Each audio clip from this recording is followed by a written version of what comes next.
a venit pentru mine și în locul meu El a murit. Și pentru păcatele mele El prețul cel greu a plătit. O, unde se află în lume un altul să fie ca El, un altul să ierte atâta și să mă iubească la fel? O, unde se află în lume un altul să fie ca El, un altul să ierte atâta și să mă iubească la fel?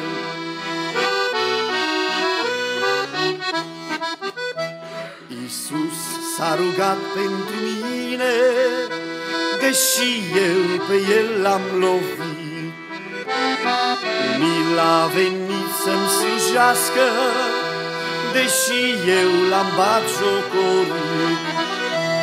O, unde se află în lume un altul să fie ca El, un altul să ierte atâta și să mă iubească la fel?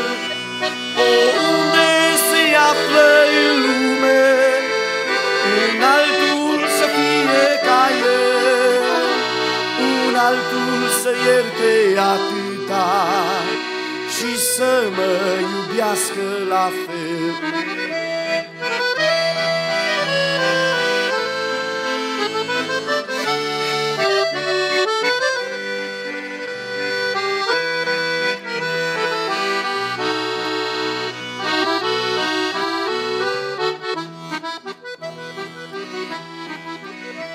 Iisus îmi cunoaște păcatul și totuși mă cheamă și acum. El, mirele lumii, mă așteaptă cu brațele întinse în drum. O, unde se află în lume un altul să fie ca El, un altul să ierte atâta și să mă iubească la fel? O, unde se află în lume un altul să fie ca El, un altul să ierte atâta și să mă iubească la fel?